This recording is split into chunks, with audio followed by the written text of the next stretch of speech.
Blame Truth here, and I just gotta ask, and this is a rhetorical question, of course, but I just gotta ask, what are we doing here? What are we doing here? What is going on? What is happening? What has happened? What will continue to happen?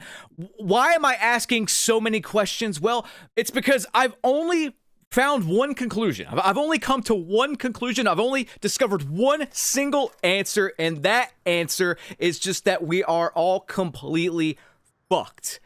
Everything around us is designed to fuck us, and I'll explain as the video progresses. This is going to be primarily a gaming video. I'm going to be talking about video games and Battlefield 6 and Call of Duty and all the stuff I usually cover, but there's going to be a very ugly other side of the coin that I really want to get out there. And look, man, if you watch no other video of mine to the end, if you have no other video you can sit through because your brain is rotted from short form content from TikTok and other things, then find it within yourself to, at the very least, click around the timestamps in the video description to seek out some of the information I'm going to be talking about in this video, because it's very fucking important. Now, you guys know I keep it a $150 with you. I try to all the time. I'm just going to say right now, like this video so it gets out there, pushed out in the algorithm so more people can see it, but also really think about what you are going to see in this video information-wise, because this is just the tip of the iceberg. Let's just get right on into the meat and potatoes here, though. I'll stop rambling because, viewer, I got a lot I want to get off my chest. So, DICE, EA, and Battlefield revealed with their delayed Season 2, which is now 4 months after the launch of the game, that there would only be 2 maps. 2 maps and 3 new weapons. That was revealed in a blog post. This is what they took an extra month on. Pretty fucking pathetic, isn't it? But on the other side of the coin, Black Ops 7 is releasing a shit ton of content, and yet it also is not moving the needle. Nothing fucking matters. Why is it that Call of Duty and Battlefield depend so heavily on post-launch content? If they don't provide the proper post-launch content, they just lose interest. I mean, it's not even that, because they lose interest even with all the post-launch content, or lack thereof. It doesn't really matter. In fact, I don't think Battlefield 6, even with a lot of post-launch content, would be in a very good position now, because quite frankly, both Call of Duty and Battlefield are not trying to give you a good experience. They're not trying to give you a deep experience that you'll want to keep playing for years to come. It's really shallow and hollow. And it's only made worse by the fact that Battlefield 6 seems to be doing this intentionally. They seem to be withholding content just because they know it's not gonna fucking matter. You already bought the game. That was their main priority. Now they do not care. It's as simple as that. My algorithm is like everyone talking over classic Call of Duty gameplay about a myriad of topics. I like to think, I don't know if this is egotistical of me, but I'd like to think that I am somewhat responsible for this current day trend. But why is it? I have to wonder every time I see one of these videos, why is it that people continue to play the older titles? There's been no new content. Seriously, there has been no new content for these older titles in over a decade.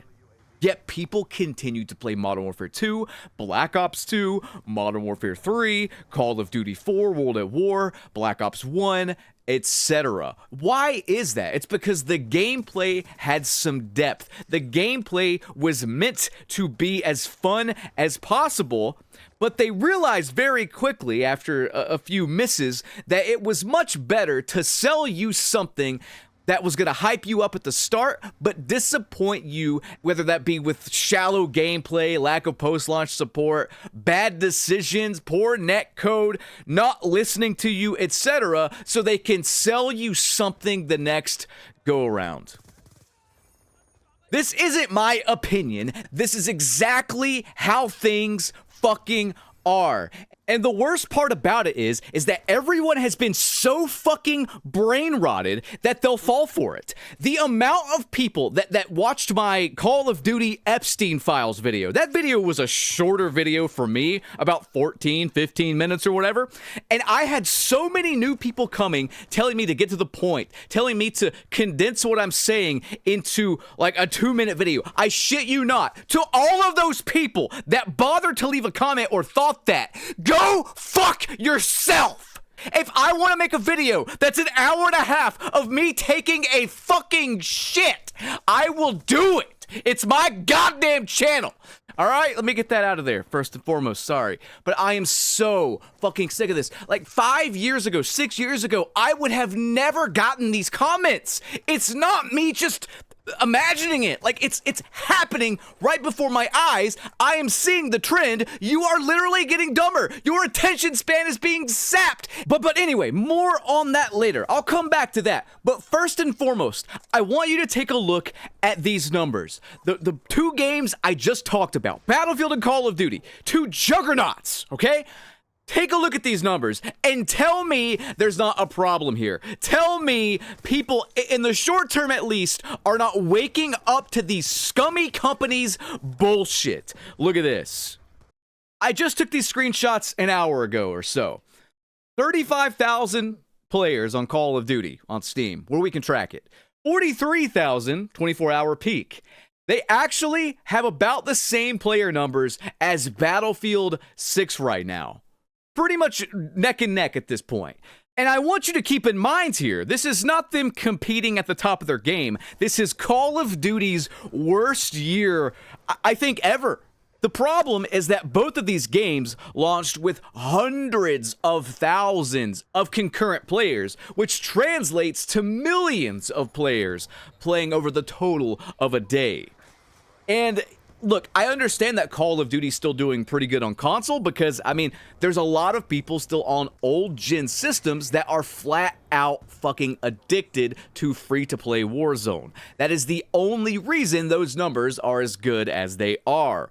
But Battlefield is doing bad on console, Battlefield is doing bad on Steam, despite outselling Call of Duty's paid game because they've mismanaged everything. It seems like a bait and switch. It seems like they literally wanted to just release something to beat Call of Duty, outsell Call of Duty for 1 year, hype up their fucking game to no end, play on Call of Duty's downfall, and then proceed to do the exact same fucking thing as Call of Duty, which is disappoint the community, not listen, rip off every single microtransaction style, battle pass, UI, whatever, and then promise us they'll do better next time.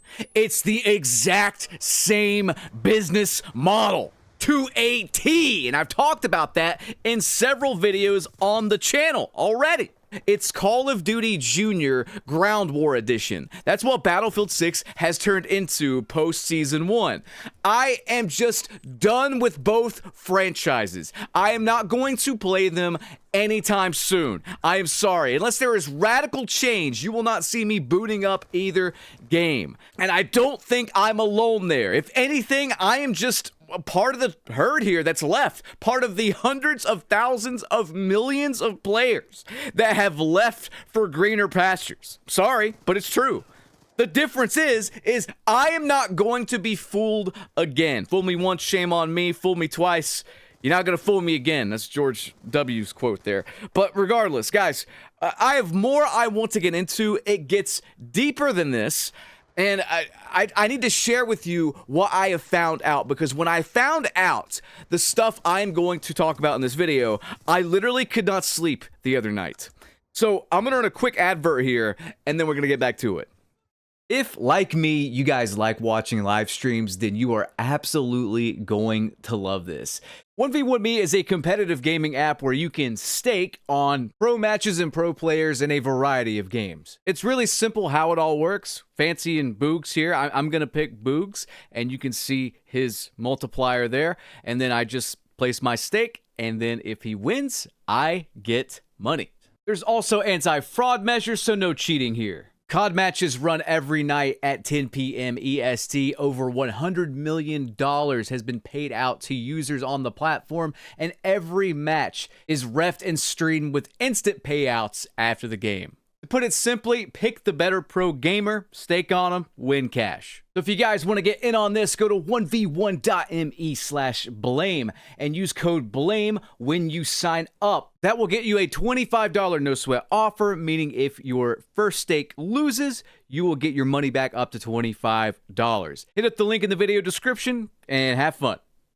All right, guys, welcome back to the video. So I've been reading a book that is opening my eyes to exactly what's been going on, especially after the COVID-19 pandemic. And the fact that I could correlate it almost exactly to both Call of Duty and Battlefield, but not just those two that I cover on this channel, other games as well. Think about why games push the store more than anything else within the game. Some people joke that it is a store disguised as a video game, but in actuality, they hype the fuck out of the game. They market it so hard and promise that it's going to change your life and it's going to be the most amazing game ever. It comes out, it disappoints you, but you end up spending money on the game. If you play a little bit of it, you spend money in the store. If you are unfortunate enough to get addicted to it, you spend a lot of money in the store over time. They never give you something that's going to satisfy or keep you playing for any considerable amount of time. They're just selling you a lie. They're cashing in on your false hope.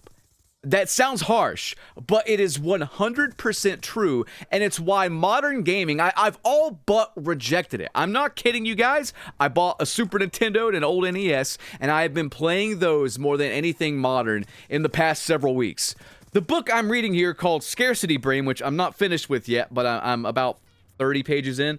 I want to show you some excerpts of this and tell me, seriously, tell me if it's not directly correlated to what's going on with modern gaming, especially after the pandemic. Not just gaming, though. Everything in life is kind of like this.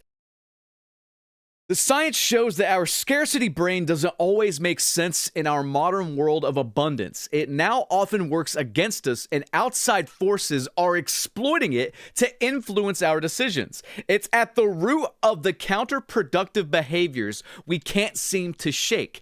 The habits that put a hard brake on improving our physical and mental health, happiness, and ability to reach our full potential. Aren't addiction, obesity, anxiety, chronic diseases, debt, environmental destruction, political dispute, war, and more, all driven by our craving for more? Humanity has experienced big scarcity cues before, but the COVID-19 pandemic occurred at a strange moment. A time when technology has accelerated to deliver abundant access to everything we're built to crave, while also giving corporations unprecedented insight into exactly how they can leverage our scarcity brain to bend our behavior, especially those behaviors we can repeat over and over and over in rapid succession, eventually to our detriment. Does that small snippet not explain the last, 5-6 years of the games I have been covering on this channel to a motherfucking T? Someone please dispute it. I'm all ears, I'm all eyes. Please, in the comment section below, argue that what I just read to you is not exactly what's been happening with Call of Duty and Battlefield. And to a lesser extent, XDefiant. How that bait and switched us. They didn't get the numbers they wanted. They took it the fuck away entirely because Ubisoft are dumb and they're poor. Yearly sports games. If they come out with a good one, they would have no fucking reason to make one the next year. You are literally just a hamster. I mean, I am too. I'm not trying to call you out. We're all hamsters on the wheel here. We keep repeating the same shit over and over, to our detriment. Why do we need 20 plus Call of Duty shoot-em-man games? Why do we need so many Battlefield games? Most people want to go back to Battlefield 1. Why not just release content for that? Most people want to go back to Black Ops 2 or Modern Warfare 2. Why don't we just revive those games? Why doesn't EA and Activision do what the players want? They'll still make money, but, it won't be as much, so they're not going to do it. Not to mention, they have to hold themselves to the standard of those games that everyone likes for the next game they release. So they'll never fucking do it. You will never see, unless they are so desperate and down bad, both companies, you will never see them remaster one of their old titles again. In fact, I'm of the belief that they intentionally leave the older titles in an unplayable, dangerous, sabotage state. So you'll be forced to buy their new fucking slop. And if you don't believe me there, take a look at this. More evidence right before your eyes. On the Modern Warfare 3 subreddit, this is the top post for today. I don't think this game will ever be fun anymore. Constant hacking. Nearly every game is full of RPG and MX mods / cheaters. Then combine it with the spawn camp method for shipment. It's a complete mess. This is a game that came out November 10th, 2023. Guys, that is not old. That is not something that came out a decade ago that they can't bother to update anymore. In fact, Sledgehammer hasn't come out with a game since this one, so why in the fuck can't they fix this? It's because they want this game to be obsolete as soon as the next one comes out. That's why they removed Stakeout 24/7 from Black Ops 6 as well, to get you to buy Black Ops 7. It's planned obsolescence. I'm not making it up. You're not crazy. We're not conspiracy theorists. It's happening. It's right here in fucking front of us. Can we please all get on the same page? I don't give a fuck if I am too loud. Oh, BT, I cannot stand the yelling. Motherfucker, maybe you need someone to yell in your goddamn ears so you pay attention and wake up to what's going on. I don't understand this. It's like people will play these games and they're addicted, and it's no surprise because they use the same kind of psychological tricks as casinos and slot machines and stuff like that. And listen, I love sports betting and I actually enjoy casinos. That shit's fun within reason, but it's in that field. You walk into a casino, you choose to do this stuff, you're consciously aware of it. The problem with all of these systems, and it's everywhere today, is that they're unconsciously using this stuff to manipulate you.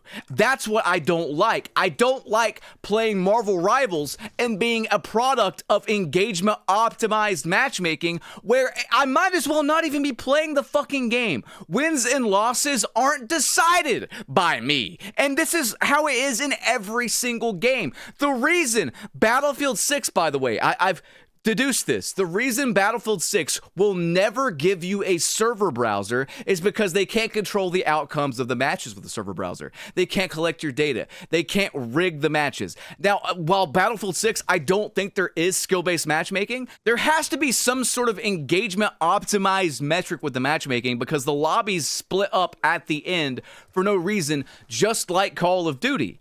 I don't think there's some strict manipulative SBMM system in Battlefield 6, at least not in the larger game modes, maybe in the smaller modes like Domination and stuff like that. But I do think there is some sort of algorithm on the back end that dictates your wins and losses, if nothing else. It's everywhere. It's all over the place. I'm going to continue reading this book, and I'm going to try to just make a little report on this in the next video. If you guys want to see it, that is, because it's like, it's the 2020s happened, right? The COVID-19 pandemic happened. As soon as the 2020 started, it has been all downhill. We are being taken advantage of the likes we have never seen before. I'm not imagining it. I'm not just being a doomer. I'm not making a mountain out of a molehill. And if you still don't buy what I'm saying, let me show you two irrefutable, factual pieces of evidence against both Battlefield and Call of Duty. Check this out. On the Battlefield subreddit, this person says, "So that was a lie." And they're referencing a blog post from Battlefield Studios, EA, DICE, what have you. Our seasons will have more content than ever before in a Battlefield game, and we will unpack that with you in more detail during an upcoming moment. This is a complete and utter lie, and Nero proved this in his last video where he just covers Battlefield 4's content post-launch. It pales in comparison. Oh, but don't think Call of Duty's getting off scot-free either. Let's see what's happening around there. They actually tweeted out that their Ricochet shit is a failure. Still, I mean, they promised us years ago this would not be an issue anymore. And here we are. They're still fucking up. They even say, I'm surprised they even admit this. We're seeing higher cheating pressure in Call of Duty Warzone ranked play compared to multiplayer ranked, where Microsoft attestation is not yet fully enabled. Closing that gap is top priority. I've heard it all before. Look at this. This was tweeted out just 2 days ago. This hacker got Ricochet banned out of our game, and he loaded up into the next lobby, no problem. The game's not even run by Microsoft, Activision Blizzard anymore. It's run by the fucking hackers at this stage. They lie to you at every corner, and I'm just so over it. I'm sorry. I am genuinely just done with gaming. I mean, if this is what it's going to be, I will be playing my Super Nintendo and my NES until I am dead in the fucking ground. You'll have to pry that dog bone-shaped controller out of my cold, dead hands, you pieces of shit. But yeah, no, Battlefield 1 and Modern Warfare 2, if you release those games remastered and don't touch them, don't add stupid fucking stores, don't add complex algorithms designed to get you addicted to playing the games, don't lie to us, just release like a slightly updated version of these old classics that are playable and safe and hacker free.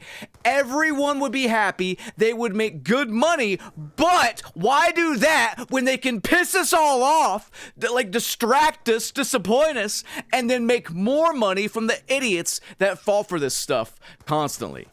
You know what I mean? This is the state of fucking gaming in 2026. And again, I implore you, I urge you, argue this, argue what I'm saying, tell me what I'm telling lies. Everything is just being controlled by the several entities at the top. Even if you are not directly in their line of fire, you will have to adapt based on what they do. I just watched a video before I made this one, for example, about how Walmart and Pepsi were doing something essentially illegal, which caused other grocery store chains to raise their prices because Walmart could undercut them and yet raise the price just enough because they're working with suppliers under the table to give Walmart the cheaper bulk pricing products. So prices are controlled not by the cost of goods necessarily, but by Walmart's floor. Walmart decides the fucking prices. Walmart and the supplier. It has nothing to do with inflation or supply chain issues or whatever. It is simply huge corporate greed, and we are paying for it. I mean, again, I don't want to get too far into that and stray too far off topic, but it is everywhere. We have become too good, and by we, I mean the people that run the show. They have become too good at dialing in all of these things that play off of our evolutionary instincts. Essentially, they have dialed it into a point where we might as well be fucking zombies. I want to ask you this. I'm going to end the video after this. I'm sorry for being a little long-winded here, but I want to ask you guys this. If you consume short-form content, and God knows it's so hard to get away from, I might make a whole separate video on this about how I have stopped or tried to stop YouTube from showing me shorts so many times, and they keep bringing them back. I'll click show fewer shorts or don't show me shorts or whatever, and they keep bringing them back. But I want to ask you guys this, and I want you to answer honestly without going to your history or whatever. Tell me the last 5 short form videos you watched. Do you remember them? Tell me the last 5 you watched. Seriously, right now. Chances are, you might be able to name 1, maybe 2. You're not going to make the 3, 4, and 5.